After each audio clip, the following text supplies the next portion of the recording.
호부호형을 허하노라. 어디서 나오는 얘기입니까? 어디서 나오는 얘기인지 아시는 분? 뭐 아무도 없으세요? 예, 손 드셨네요. 예, 홍길동전. 그렇죠? 여러분이 잘 아시는 홍길동전에 나오는 내용입니다. 자, 홍길동전 어떤 책입니까? 우리 조선시대의 우리 고전소설이잖아요. 우리 허균 선생님이 지은 조선시대의 고전소설인데 그 내용은 여러분 다 잘 아실 겁니다. 한번 그림을 띄워 보여주시죠. 예, 여기 고개 숙이고 있는 사람이 누구예요? 길동입니다. 그 앞에 M 하고 계신 분은 길동이의 아버지죠. 그런데 아버지를 아버지라 부를 수 있었어요? 아니요. 길동이는 아버지를 아버지라 부르지 못하고 대감마님 그렇게 불렀던 거예요. 그래서 길동이는 우울했어요. 아버지를 아버지라 부르지 못하고 형을 형이라 부르지 못하니 에이, 나는 왜 이렇게 태어났나? 내 인생이 이게 뭔가? 맨날 고개 푹 숙이고 한숨 푹 쉬고 어린아이가 그러고 있으니까 아버지가 그걸 보고 묻습니다. 뭐 어린아이가 한숨 푹푹 쉬고 말이지, 떼끼놈 너 왜 그래? 그러니까 뭐라고 대답했겠어요? 아버지를 아버지라 부르지 못하고 형을 형이라 부르지 못하니 내 인생이 이게 뭡니까? 이게 뭡니까? 아버지가 비록 서자, 길동이는 서자였습니다. 서자가 뭐예요? 양반의 아들은 아들인데 정실 부인의 몸에서 태어나지 못하고 천민 신분인 처백에서, 길동이의 어머니는 종이었죠. 여종. 양반인 아버지와 여종인 어머니 사이에서 태어난 아들 서자여서 이 서자는 아버지를 아버지라 부르지 못하고 형을 형이라 부르지 못하는 그런 형편이었습니다. 비록 서자였지만 아버지는 그래도 자기 아들이라 그 모습이 측은하고 안쓰러워서 사랑하는 마음으로 허락해 줍니다. 뭘요? 뭘 허락했을까요? 호부 호형을 허하노라. 어린아이가 맨날 한숨 푹푹 쉬고 고개 푹 숙이고 다니니까 이 아버지가 내가 너에게 호부 호형을 허하노라. 그러니까 어떻게 됐을까요? 길동이는 그때부터 만세 만세, 내가 이제 아버지를 아버지라 부르고 형을 형이라 부를 수 있게 됐으니까 나는 이제 행복한 사람입니다. 그렇게 해필리 에버 애프터, 모든 게 행복하게 끝났을까요? 그랬으면 홍길동전이 안 나왔죠. 그랬으면 홍길동전에서 길동이가 칼 빼들고 따르는 사람들 모으고 이 역적 노릇을 안 했겠죠. 그런데 말입니다, 문제가 있었어요. 자, 여러분, 길동이에게 호부 호형을 아버지가 허해 주었음에도 불구하고 다른 사람들이 길동이를 그 아버지의 아들로 인정합니까? 안 합니까? 안 했던 거죠. 자, 여기 보십시오. 우리가 지난주에 읽은 갈라디아서 4장 6절로 7절 말씀에 길동이에게 호부 호형을 허해주는 아버지의 이 말과 똑같은 말씀이 나옵니다. 같이 한번 읽어볼까요? 너희가 아들이므로 하나님이 그 아들의 영을 우리 마음 가운데 보내사 누구라고 부르게 하셨어요? 아빠, 아버지라 부르게 하셨느니라. 이 말씀을 홍길동전으로 말하면 뭐예요? 호부 호형을 허하노라. 아빠, 아버지라 부르게 하셨어요. 그러므로 내가 이후로는 종이 아니요 아들이니. 누가 이렇게 말씀하셨다고요? 하나님께서 이렇게 선언하셨는데, 그러나 여전히 우리를 첩의자식이라고 비난하는 사람들이 있습니다. 너는 서자야, 곁가지야, 너는 2등이야, 너는 우리와 똑같아질 수 없어. 예, 이렇게 말하는 사람들은 율법 아래에 있고자 하는 자들이죠. 문제는 뭡니까? 길동이의 어머니가 누구인가? 그렇죠? 예. 오늘 우리들에게 이렇게 말하는 사람에 대해서도 우리들의 어머니가 누구인가? 그게 문제죠. 아버지는 똑같아요. 아버지는 대감마님이에요. 그런데 누구의 어머니는 정실 부인이고 누구의 어머니는 여종이고, 그러니까 누구는 진짜 아들 적통 적자고 누구는 서자, 예, 진짜 아들이 될 수 없는 서자라고 하는 거죠. 자, 그래서 오늘 우리는 이렇게 말하는 사람들에게 과연 우리의 어머니가 누구인가? 길동이의 어머니 찾아주기, 마찬가지로 오늘 성경을 통해서 우리들의 진짜 어머니가 누구인가? 그래서 우리가 하나님의 적자인가 서자인가 하는 것들을 좀 확인해 보자는 겁니다. 오늘 갈라디아서 4장 후반부를 읽어보시면 여기에 여러분 굉장히 놀라운 반전이 등장합니다. 자, 우리의 어머니는 누구인가? 우리 어머니 찾기. 예. 그러려면 우리는 누구를 만나봐야 돼요? 아브라함을 만나봐야 됩니다. 아브라함의 가정사를 좀 보시죠. 아브라함에게는 두 아들이 있었습니다. 그 아들이 누구입니까? 이스마엘과 이삭. 그런데 문제는 이 두 아들의 엄마가 같아요, 달라요? 다릅니다. 첫째 아들 이스마엘의 어머니는 하갈은 그런데 아브라함의 아내가 아니고, 하갈은 아브라함의 아내 사라의 몸종이었죠. 여종이었어요. 아브라함과 사라가 100세가 되어도 아이를 낳지 못하니까 그만 사라가 하나님의 말씀을 붙들고 있지 못하고 마음이 급해서 여보 우리가 이러다가 자식 하나 없이 그냥 늙어 죽게 생겼어요. 그러니까 나는 이제 틀린 것 같으니까 내 몸종 하갈에게 들어가서 그 하갈의 몸에서라도 아들을 낳아 봅시다. 그렇게 해서 아들을 낳았어요? 못 낳았어요? 낳았어요. 그러면 된 걸까요? 어떻게 해서든지 아들을 낳았으니까 된 거예요? 아니다. 하나님은 아니라 그러셨어요. 그리고 하나님은 결국 약속하신 대로 아브라함의 아내 사라로부터 약속의 아들 이삭을 분명히 허락하셨습니다. 우리가 이 이야기는 어제 저녁에 아주 재미있게 아주 자세히 어떤 의미인지 우리 권영경 교수님 통해서 말씀 들었습니다. 자, 그런데 문제가 생겨요. 어떤 문제입니까? 여종의 아들 이스마엘과 사라의 아들 이삭이 같이 자라는데 이스마엘이 7살이나 많아요. 그러니까 이 이스마엘이 이 적자 이삭을, 약속의 자녀 이삭을 구박하는 겁니다. 하갈이 구박하는 겁니다.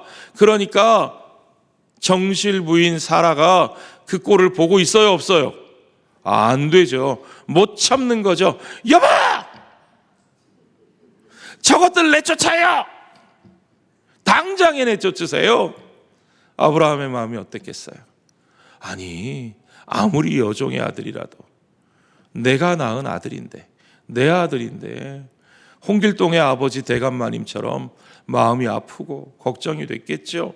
그래서 우물쭈물 어쩌지 못하고 있으니까 하나님께서 뭐라고 말씀하시나 들어보세요.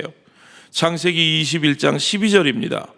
하나님이 아브라함에게 이르시되 내 아이나 내 여종으로 말미암아 근심하지 말고 사라가 내게 이른 말을 다 들으라. 무슨 말이에요? 내쫓으라는 거예요. 왜요?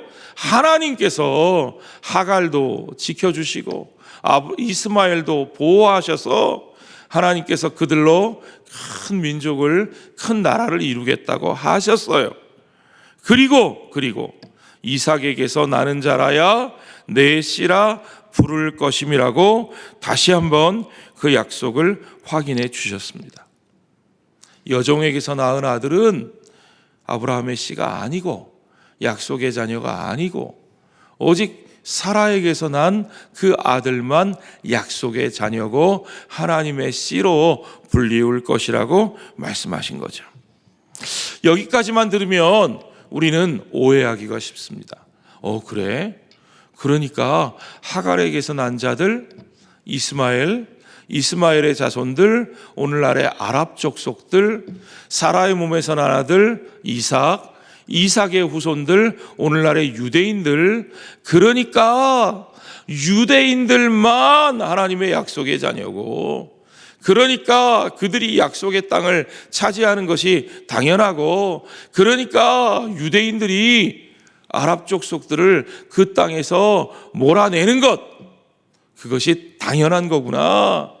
우리는 그렇게 인종주의적으로 시오니즘적인 사고를 가지기가 쉽습니다. 그런데 여러분, 바울이 뭐라고 말씀하시는지 여러분 제대로 보셔야 됩니다. 눈 똑바로 뜨시고요, 정신 바짝 차리시고요, 헷갈리지 않게 잘 들으세요. 자, 먼저 여러분 오늘 본문의 25절을 보십시오.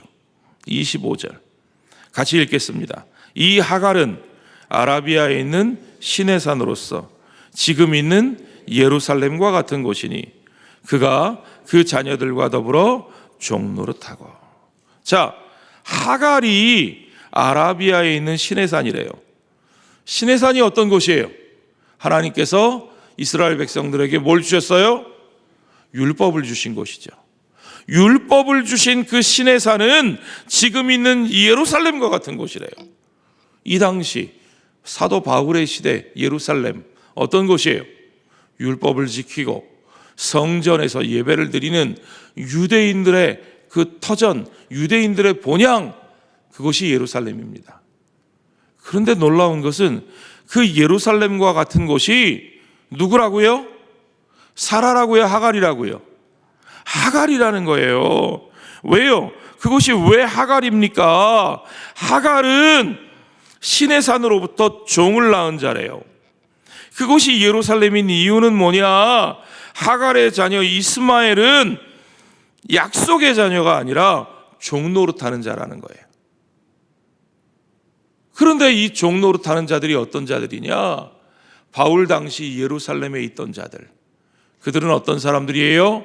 율법의 종노릇하던 유대인들. 율법의 종노릇하던 유대인들이 사실은 혈통으로는 사라의 자손이고 이삭의 자손이지만 그들이 약속의 자녀가 아니고 사실상 종노릇하는 그들은 누구의 자녀라고요? 하갈의 자녀라는 겁니다. 자, 그러면 도대체 약속의 자녀는 누구인가? 여러분 23절을 한번 보십시오. 23절 여종에게서는 육체를 따라 낳고 자유 있는 여자에게서는 무엇으로? 약속으로 말미암느니라. 자유 있는 여자 누구죠? 사라입니다. 사라, 자유자. 그런데 여러분 성경에 보니까 바울은 이 사라가 우리의 어머니인데 이 사라는 이 땅에 있는 예루살렘이 아니라 위에 있는 예루살렘이라 그랬어요. 위에 있는 예루살렘. 저 팔레스타인 땅에 있는 저곳에 있는 성전이 세워져 있는 예루살렘이 우리의 어머니가 아니고 위에 있는 예루살렘, 저 하늘의 하나님 나라의 본향이 예루살렘이고 그것이 우리의 어머니라는 거예요. 사라의 자녀 이삭은 육신으로 말미암은 자들의 조상이 아니고 하나님의 은혜 가운데 그리스도 안에서 약속으로 말미암은 자들, 그들이 혈통으로 유대인이든 이방인이든 그 하나님의 은혜의 약속 위에서 하나님의 자녀로 부르심을 받은 모든 자들이야말로 자유자, 사라, 위에 있는 예루살렘, 우리 어머니의 진짜 자녀라는 거죠. 28절에 보니까 그들이 약속의 자녀라 그랬습니다. 29절에 보니까 그들을 성령을 따라 난 자라고 했습니다. 육체를 따라 나서 종노릇하는 자들이 아니고 성령을 따라 난 자들이요. 30절에 보니까 그들이 바로 유업을 이을 자. 무슨 말입니까?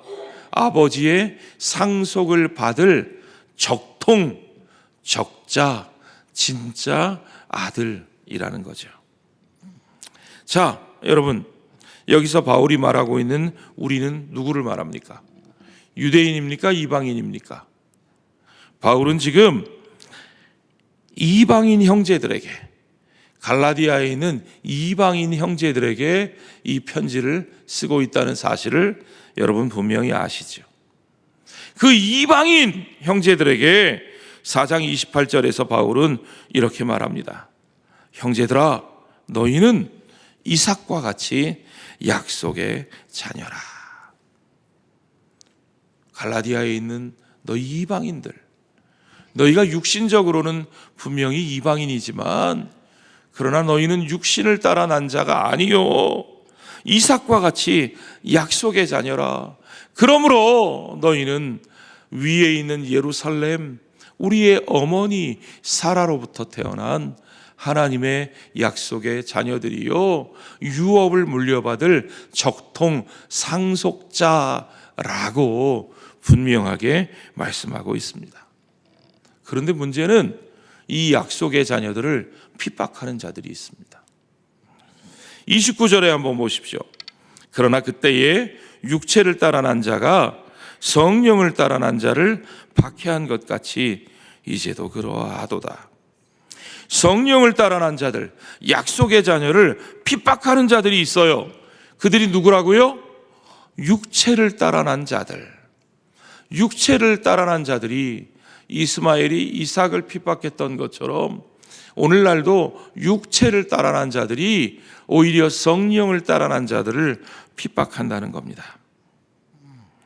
자, 그런 사람들, 물론 바울은 지금 이 편지를 갈라디아 사람들에게 쓰고 있는 당시에 육체의 소욕을 가지고 육체의 자랑거리를 가지고 이방인 형제들을 구별짓고 핍박하고 있는 유대주의자들, 율법주의자들을 말하고 있습니다.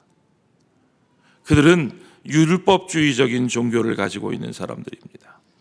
그들은 특정한 어떤 규칙을 자기들이 지켜 보여줌으로써 그 의로 하나님께 이를 수 있다고 그렇게 주장하는 사람들입니다. 그러나 여러분, 사실 그들은 율법을 따라 사는 사람들이 아닙니다. 율법을 따라 사는 것은 복된 삶이죠. 하나님은 주의 율법을 주야로 묵상하고 그것을 따라 사는 백성들이 복된 백성들이라고 말씀하셨습니다. 예, 그것은 올바른 삶입니다. 그러나 이 율법주의자들은 그렇게 율법을 따라 사는 것이 아니라 율법 아래에 얽매여서 사는 자들입니다. 자기들이 율법의 종노릇 할 뿐만 아니라 다른 사람들을 율법의 종으로 얽매이게 함으로써 그들이 결국은 자기들의 종노릇하는 그런 사람들이 되게 만들려고 하는 자들이죠.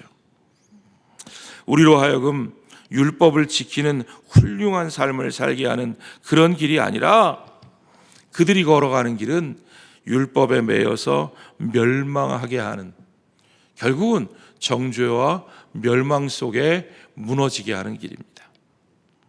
진짜 율법의 요구를 온전히 이루는 길이 무엇입니까? 우리가 율법이 말하는 궁극적인 삶의 목표를 살아낼 수 있는 길이 무엇입니까? 여러분, 율법이 우리에게 요구하는 삶이 뭐예요? 첫째는 하나님을 사랑하고, 둘째는 내 이웃을 내 몸과 같이 사랑하라 하는 것이죠. 이 두 가지의 율법의 모든 내용이 들어있다고 누가 말씀하셨어요? 예수님이 말씀하셨죠. 그렇습니다.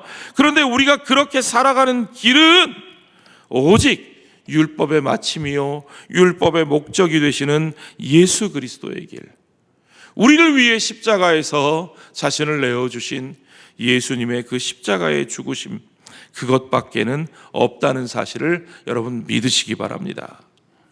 그 십자가 앞에 나아가서 십자가에서 죽으시고 부활하신 예수 그리스도와 하나 되어 믿음으로 그리스도와 연합하여서 그 은혜의 능력을 덧입고 예수 그리스도의 영이신 성령으로 말미암아 그 성령이 우리 안에 내주하시고 그 성령이 우리의 삶을 세워주시고 그 성령이 우리의 삶을 변화시키시는, 그래서 그 성령의 열매를 맺고 그 성령을 세상 가운데 흘려보내는 그와 같은 삶만이 우리가 하나님을 온전히 사랑하고 우리가 내 이웃을 내 몸과 같이 사랑하는 유일한 길인 것을 여러분 믿으시기 바랍니다. 오직 예수 그리스도 안에 있는 은혜와 오직 그가 보내주신 예수 그리스도의 영이신 성령의 은혜로 말미암지 않고는 우리는 도저히 그와 같은 삶을 살 수 없는 존재인 것을 여러분 아셔야 됩니다. 여러분, 주님의 능력을 신뢰하십시오. 우리 안에 부어주신 그 은혜의 능력을 신뢰하셔야 됩니다.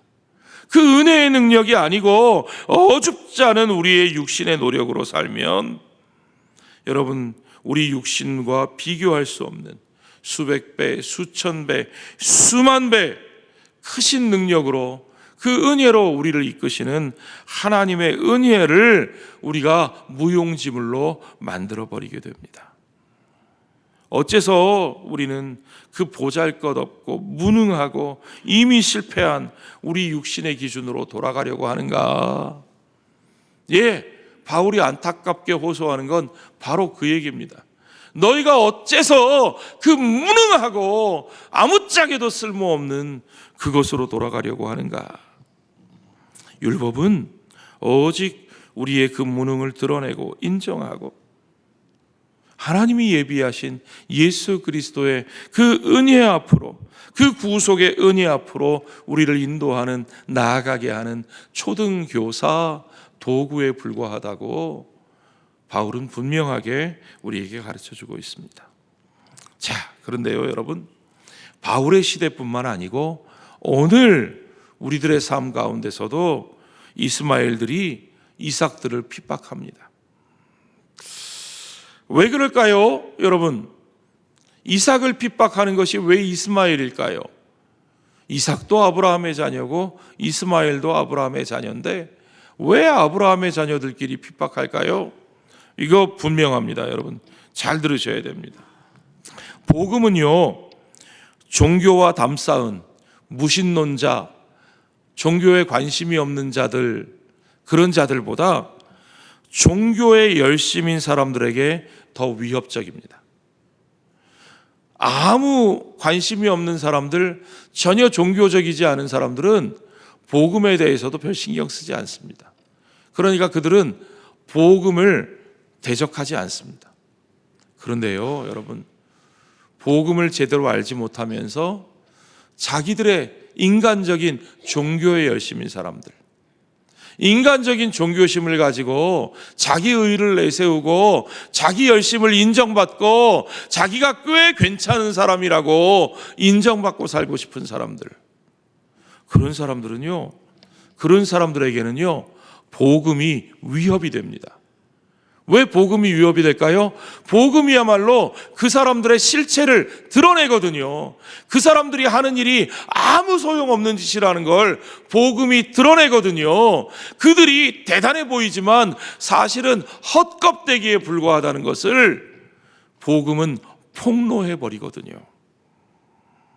그러니까 이 종교적인 사람들은요, 자기들이 만들어낸 신 앞에 인정받고 서고 보상받기 위해서 마음을 졸이고 초조해하면서 삽니다. 그 불안한 마음 때문에 그들이 하나님 앞에, 그들이 신 앞에 하는 수많은 행위들, 자기들의 열심들, 종교적인 의의들, 그런 것들이 사실은 하나님 앞에서 무용지물이라고 복음이 그것을 폭로하기 때문에 그런 복음 앞에서 그들은 분노합니다. 그래서 그들은 진짜 복음이 선포될 때 그 복음에 대해서 적대적으로 행동하게 되는 거죠. 자, 여러분, 오늘 교회 안에 있는 우리들, 이 교회 공동체 안에 있는 우리들이 정말 복음 위에 서 있는지, 아니면 우리 인간적인 종교적인 내 자신의 자기의와 자기 열심과 그것을 통해 인정받고자 하는 그런 종교적인 욕망 속에서 우리가 살고 있는지 우리는 우리 자신들을 잘 돌아보아야 합니다. 우리 공동체가 도대체 복음에 의해서 이끌리고 있는지, 아니면 이런 인간적인 종교적 열심에 의해서 그저 헛껍데기만 그럴듯하게 만들어가고 있는지, 여러분, 우리는 우리 자신들을 잘 돌아보아야 합니다. 그런데요, 그걸 어떻게 확인할 수 있을까요? 내가 정말 복음 위에 서 있는지, 아니면 내가 그저 종교적인 열심을 붙들고 살고 있는 것인지, 그걸 어떻게 알 수 있을까요?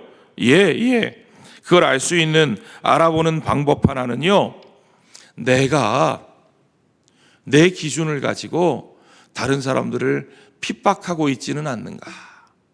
내가 신앙이라는 이름으로 날마다 다른 사람들을 판단하고 정죄하면서 내 기준으로 나를 높이고 그들을 밀어내려고 하고 있다면 우리는 참다운 은혜의 복음 위에 서 있지 않고 종교적 열심, 내 자신의 자기 의를 붙들고 살아가고 있는 것인지도 모릅니다. 자, 바울은 분명하게, 아주 단호하게 말합니다. 뭐라고 말합니까? 따라해 봅시다. 여종과 그 아들을 내쫓으라. 아멘. 여기에는 타협이 없습니다. 우리 안에 있는 여종과 그 아들을 내쫓아야 합니다. 우리 교회 공동체 안에 있는 인간적인 종교적 열심과 자기 의를 내세우려고 하는 자기 주장들, 내 안에 있는, 내 안에서 솟구쳐 오르는 다른 사람들을 함부로 판단하고 내 기준으로 그들을 정죄하고 구별짓고 그들을 밀어내고 나의 열심으로 내가 인정받으려고 하는 나의 잘못된 종교적 열망들을 내몰아야 합니다. 깨끗이 치워버려야 합니다. 타협하시면 안 됩니다. 그러면 여러분, 우리가 좀 더 깊이 생각해 보십시다. 우리를 핍박하는 여종과 그 아들은 과연 누구인지요? 존 스토트 목사님의 갈라디아서 강해를 보면 이런 이야기가 나옵니다. 진정한 교회에 가해지는 핍박은 언제나 외부인 세상이 가하는 것이 아니라 우리의 배다른 형제들인 종교적인 사람들, 즉 이름뿐인 교회가 가하는 것이다. 여기 두 가지 종류의 교회가 나오죠. 진정한 교회와 이름뿐인 교회. 눈에 보이는 것으로는 누가 진정한 교회에 속한 사람인지, 누가 이름뿐인 교회에 속한 사람인지 우리가 알 방법은 없습니다. 하나님만이 아시겠죠. 그러나 이름뿐인 교회, 종교적인 사람들, 자기 종교를 믿으며 사는 자기 의에 빠져 있는 사람들은 언제나 진정한 교회에 핍박을 가한다는 겁니다. 진정한 복음의 삶에 핍박을 가하는 것은 외부의 세상이 아닙니다. 안 믿는 사람들이 하는 게 아닙니다. 비종교인들이 하는 게 아닙니다.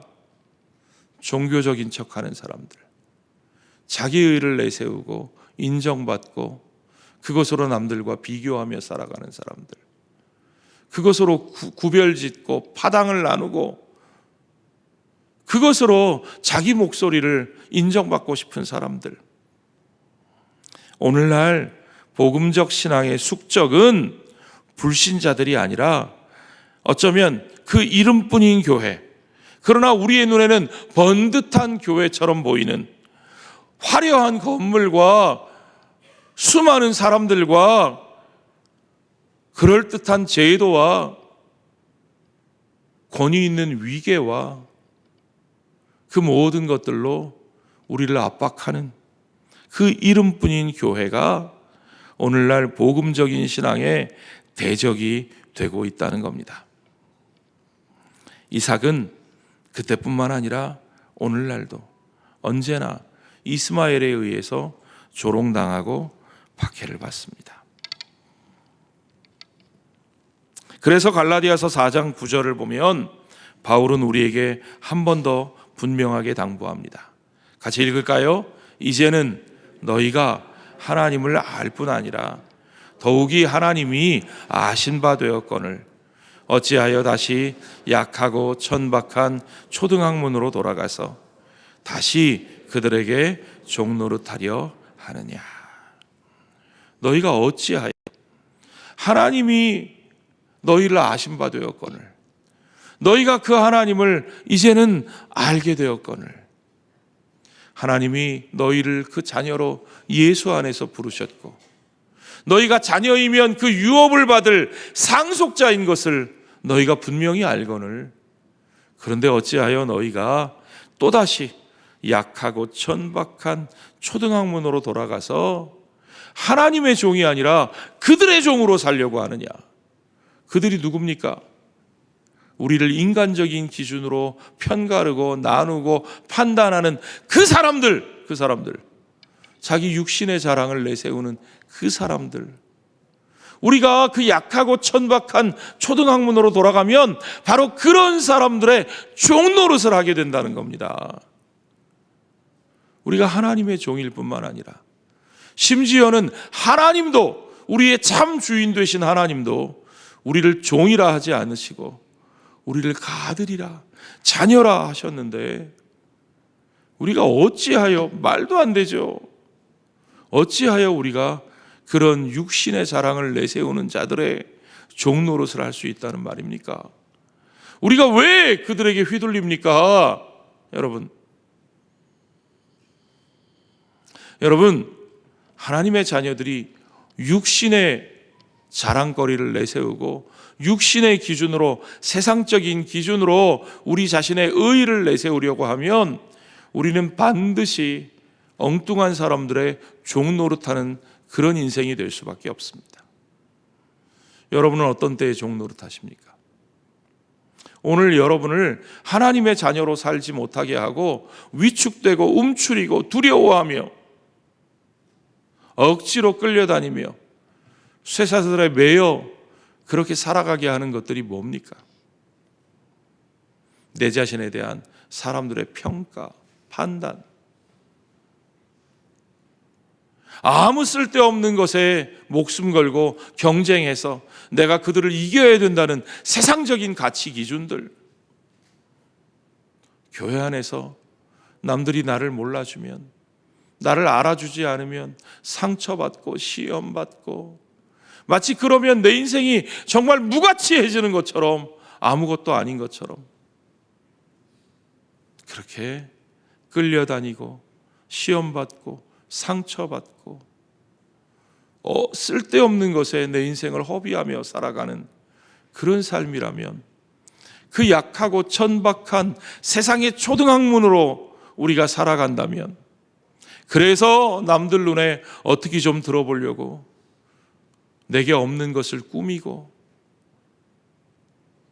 내가 그래도 괜찮은 사람인 것처럼, 종교적인 사람인 것처럼, 대단한 일을 할 수 있는 것처럼 그렇게 드러내며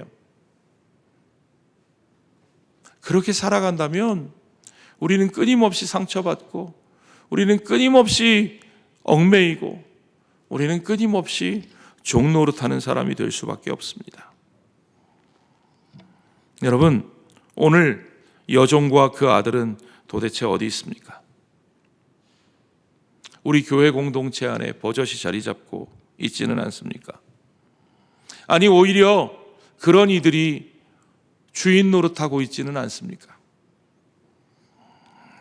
내 안에서 그 여종과 그 여종의 아들이 내 안에서 자리 잡고 나를 컨트롤하면서 내 마음을 쥐고 흔들며 내 주인 노릇을 하고 있지는 않습니까? 다시 한번 말씀드립니다. 그들과 타협은 없습니다. 복음 안에 타협은 있을 수 없습니다. 오직 그 여종과 그 아들을 내어 쫓으십시오. 사도 바울이 간곡히 호소하는 이 말씀을, 오늘 30절에 있는 이 말씀을 우리 한번 다 같이 큰 목소리로 분명하게 읽어봅시다. 시작. 그러나 성경이 무엇을 말하느냐? 여종과 그 아들을 내쫓으라. 여종의 아들이 자유 있는 여자의 아들과 더불어 유업을 얻지 못하리라 하였느니라. 아멘. 다시는 약하고 천박한 초등학문으로 돌아가지 마십시오. 자꾸 그리로 돌아가지 않으면 안 되는 것처럼 느껴지는 이유가 뭐냐 하면요, 우리가 자꾸 불안해지는 이유가 뭐냐 하면요, 은혜의 약속과 성령의 역사를 신뢰하지 못하기 때문입니다. 여러분, 어제 말씀 들으신 것 기억나십니까? 하나님께서 우리에게 주신 은혜의 약속이 뭡니까? 그 은혜가 무슨 말입니까? 너희가 은혜로 구원받았으니까 아무렇게나 살아도 된다는 말입니까? 그냥 아무것도 안 하고 이대로 머물러도 된다는 말입니까? 그게 아니잖아요. 하나님은 그리스도의 은혜 안에서 조건 없이 우리를 부르셨습니다.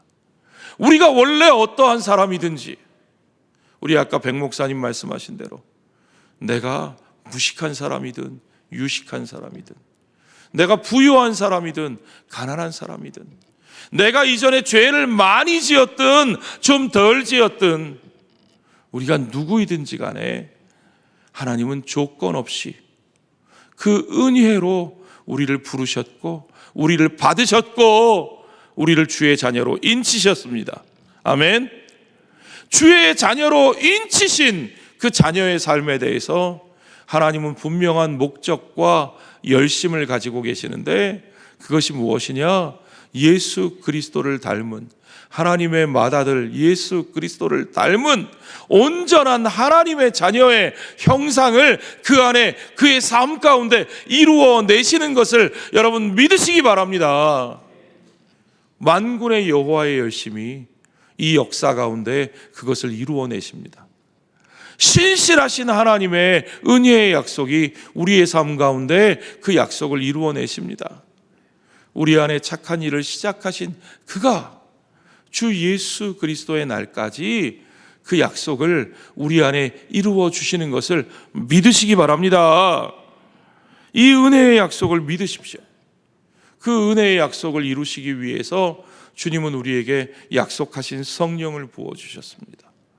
그 아들의 영이신 성령을 부어주사 우리의 삶 가운데서 아빠, 아버지라 부르며 우리가 정말 아빠, 아버지 하나님과의 친밀한 교제 속에서 아빠, 아버지의 자녀다운, 그 친자녀다운 삶의 모습이 이루어지게 하시는 성령의 역사를 여러분 믿으시기 바랍니다. 그 역사를 신뢰하십시오. 우리가 그 역사를 신뢰하지 못하니까, 그러니까 자꾸 불안해지는 거예요. 그러니까 자꾸 남의 눈에 들어야 될 것 같고, 자꾸 엉뚱한 거 해야 될 것 같고, 무언가 인정을 받아내야 될 것 같고, 무언가 남들의 반응이 확인되어야 될 것 같고, 그게 안 되면 상처받고 시험 들고.